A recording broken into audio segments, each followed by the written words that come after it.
Okay, so today is going to be on boxes, and we're going to work on Leatherhard boxes.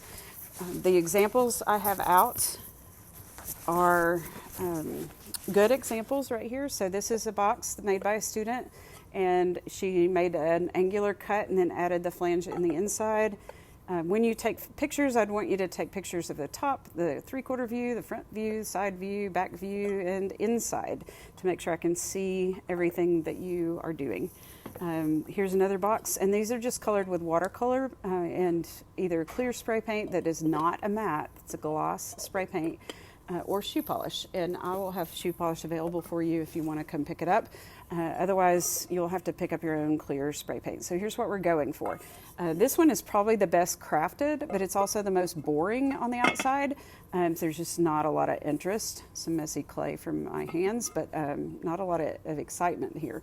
So on craft, it gets a great score, but on content or idea, there's just not one. But you can see how it's all smooth on the inside. That's part of what we're going for here.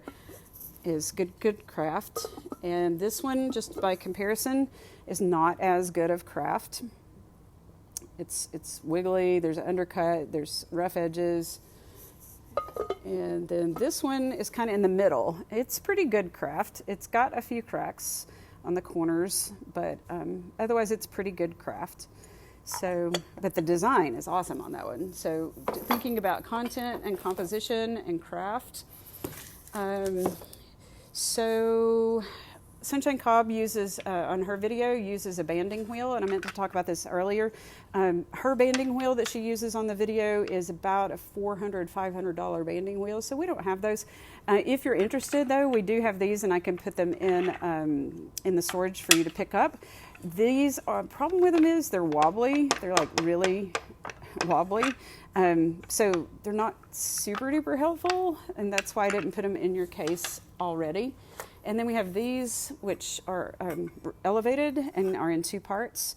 And like I said, if you think you want one of these to help you work on each side of your box and be able to turn it, or any assignment really, this is called a banding wheel. This one actually sits a little bit level, but most of these don't. Most of them are pretty wobbly. But if you're interested in those, if you'll let me know, and I can put one in the exterior case for you. So what are we going to be working with today? You'll need a sponge, you'll need your slip and a spatula, you'll need a triangle blade, and your pen tool, and 2 ribs. And we're going to go ahead and place these templates on top of your slabs. And it's so important that you don't handle your slabs very much like this, because this is the one I demonstrated what not to do last class, and it's all warped. So this is what happens that goes bad, and you can see it doesn't sit level. So this is problematic. And I laid it flat to dry, but I bent it so many times to show you what not to do that it remembered that bend, and there's no way to really fix that. So let's talk about cutting out your slabs. So you have your large slabs, and you're going to lay down your template. You're going to trace around it with a pen tool.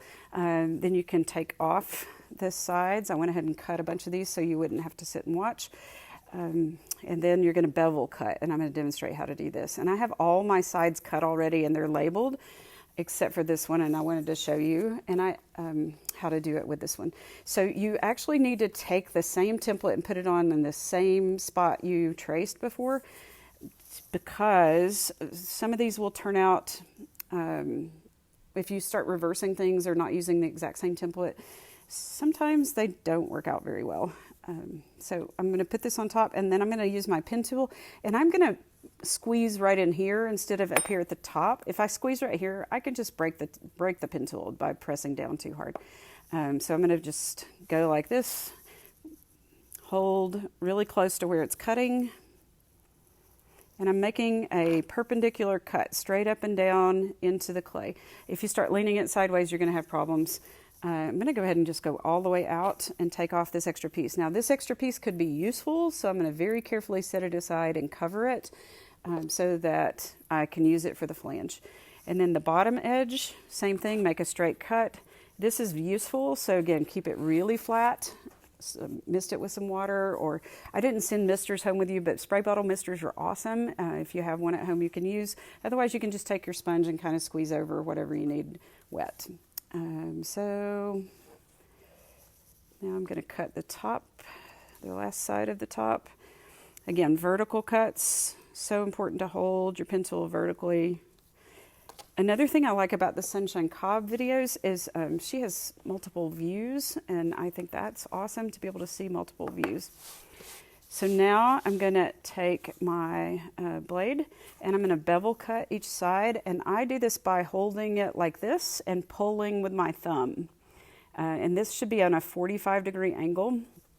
So you want it to be angled about like that, so that the clay has like a 45-degree angle on every edge, and that gives you more surface area to connect. So you have greater odds of success doing this than if you just put it up against each other. So for example, let's say I took 2 flat pieces and put them up against each other. This is what's called a butt joint. There's not as much surface area, and then you got this icky little seam to deal with too. So that's not as strong, and we want to make strong connections so things don't have issues later. So this is just right. And how do I know it's just the right dryness? It's because when I cut it, it's a lot like cutting a block of cheddar cheese. It has that same kind of consistency of texture and bendability. Bendability? Is bendability a word? I don't know. So that was a little deep.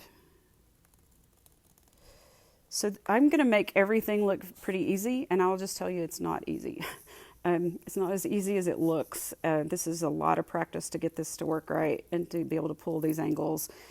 If you overcut, don't worry about it. You can patch it later with a coil. I would recommend kind of like right there, I've took a notch out. I can just patch that later. So that's got all my sides good to go. So now I'm going to start scoring and slipping and attaching. So I'm going to take my scoring tool, I'm going to take the base, and I'm going to add 2 walls together and then add them to the base. So this will go first, and I'll set that upright, because if you lay it like this, gravity is not your friend, right? If you sit it like this and attach them here, then gravity is your friend, and then you can move it over onto your base. So what the bevel does, see if I can find 2 clean edges, is it creates a super nice corner. That's part of what the job of the bevel is. So it's a really close corner that's sharp. Think of this like picture frame corners. So when you cut picture frame corners, or if you look at any picture frame in your house that's made of like a mitered cut in the corner, that's what this is. So, and then we'll put a spaghetti coil on the inside.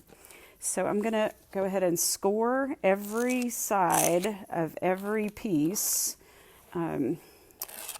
And I'm not going to do this right this second because Anna Claire needs to see a connection, and probably some of the others of you may need to go as well. So Sunshine Cobb talks about this directional scoring. So if I score this way on this piece, I'm also going to score the same on the other piece. And that way when I push them together with a little bit of slip, they'll shrink and lock, as opposed to directions not going the same way. And you could just pull up, make your scratch marks go up. It just makes sense to me to go a long ways. But when you push the pieces together and you put some slip to equalize the moisture, then they'll shrink together. If you just have a piece of clay on top of a piece of clay and you don't score or slip, then odds are very good it will shrink and come apart, especially on these boxes. So normally what I would do is take a moment and score and slip every side. So I've got all these sides, they're all ready to go. They're holding themselves up, they're not floppy. I would normally just score and slip all of those, or at least get them all scored. And this is in your step-by-step instructions too. And I'll try to upload some photos and still photos with those word instructions, because reading a bunch of words is always challenging for visual people. So I'll try to provide you some visuals to go with it. So like I said, normally I would just do this on every single side. Now notice I'm not doing this with these upright, because I can damage this outside edge. So I'm just leaving it laying flat on the floor. So I need another long side piece. So it's laying on the clay board. And these are fairly deep score marks. The stiffer the clay is, the deeper the score marks need to be. You could even use a fork. Fork, spoon, and knife from the kitchen is also useful. Or if you have takeout forks and spoons, those are also useful. So you might have some of those around that you could use if your parents are not interested in you using a kitchen fork or spoon. So this little scrap from the scoring is getting in the way and getting on the surface, so I'm going to take a moment and clean that up.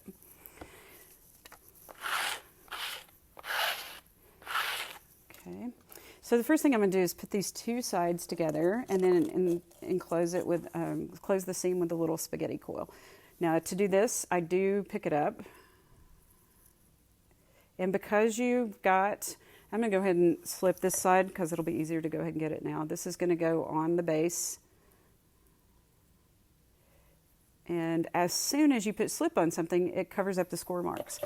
So then you have to go put back some score marks. I'm going to do this with a pen tool just because it'll make deeper marks than those little teeth. So I'm going to have to put back some of those.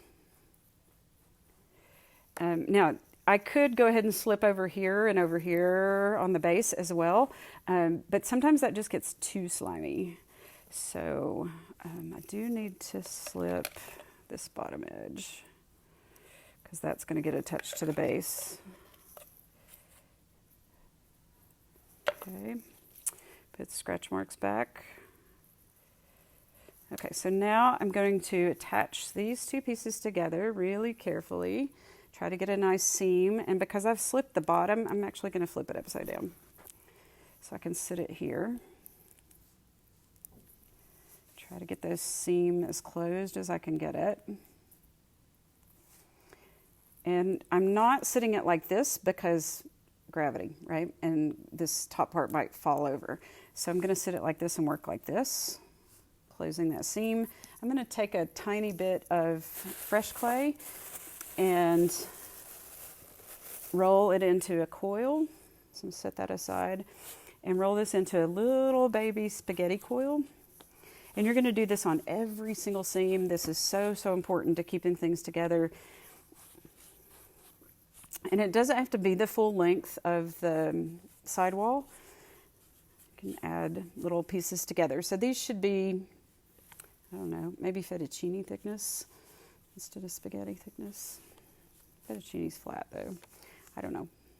I don't know what's that thickness, but that's about the right thickness. So now I'm going to carefully pick this back up, hold it in the palm of my hand, lay in this coil, and I'll have to do some more work to this when I get it. It moved a little bit, so I'm just going to take a little bit and patch in there.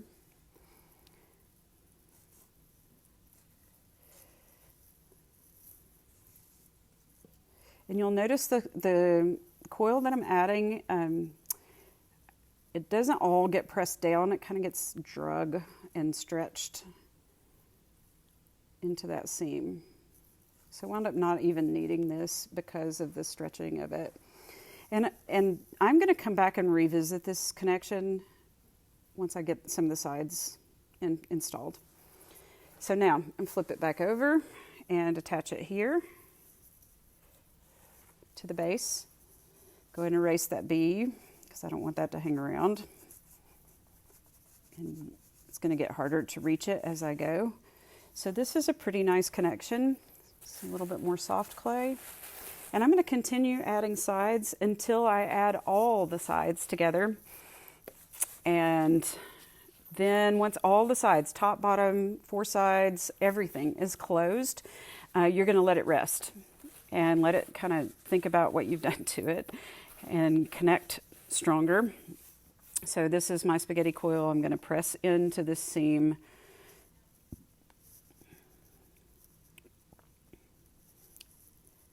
And smooth it. And I prefer to do this as I go. I'm not sure at what stage Sunshine Cobb does it, but it's so important that you get this seam closed. And as you add more pieces, it gets kind of harder and harder to get in there. So this little curved piece is kind of nice for getting in corners. Anything that's rounded, you can reach into those corners with.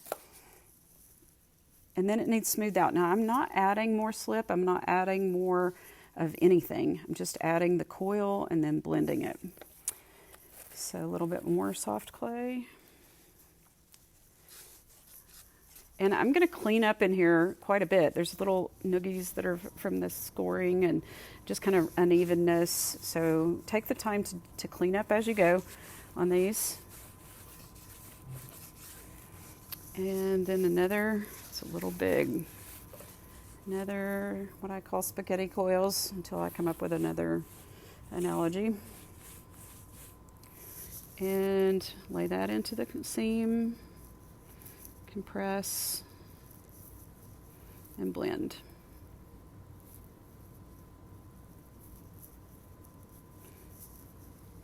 So if you can see any little shadows, you're not done smoothing it. So this I would actually spend more time than I'm going to show you in this demo on, just to make sure everything's nice and clean and tidy before I add another wall. And then I'm going to carefully flip it to the where it's laying down and work this exterior seam and just compress it. So I'll flip this over so you can see it. So this exterior seam needs to be completely closed, and it should be fairly sharp since you bevel cut all the sides. So bevel cut all the sides, score and slip as much as you need to, and then you start attaching sides together.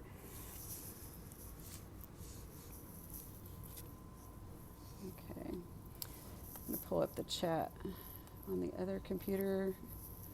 I can actually, okay, so Anna Claire had to leave. That's okay. Anytime you have to go do something else, that's all right. I will hopefully have a video of this, provided I pressed record. And let's just check that and make sure, yes, it's recording. So then I'm going to continue adding slip and adding sides. So just to show you what that looks like before I actually put them on there. I'm going to add left side, right side. As I add a side, I'm going to add the spaghetti coil. Then I'm going to add this side, add the spaghetti coil, and it's hard to get down in there at this point, so you might have to use like the back of a trim stick to try to get in there, whatever tool you can to help get in there and smooth spaghetti coils in. And then, once I have all these sides attached, I am going to attach the top as well. And then close all that in and wait. After I get it all closed in, then I'm going to wait and let it sit for 24 hours just to kind of get to where it's settled. Plus, if I start cutting off the top for the lid right now and building a flange, everything is still pretty fragile as far as like not staying together. So this is how this would look from side view. And then this piece. But I would add the smallest piece on the top last, whatever small side you have. So that's how that's going to look when it's completely done and the edges will be all smooth. And the last piece you add, which should be this smaller one, will not have a spaghetti coil on the inside. But when we cut for the flange, you will have.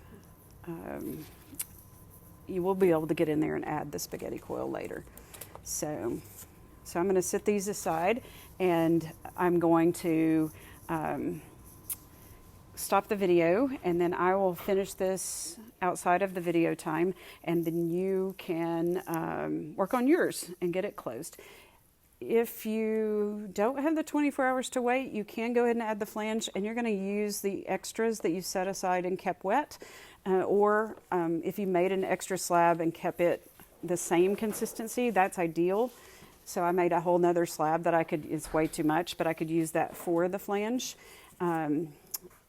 But if in a worst case scenario, you're attaching soft clay for the flange, but building your box all in one sitting is important so that you have equal dryness being attached. while the pieces are being attached together. If you start adding a soft slab side because you ran out of clay or you had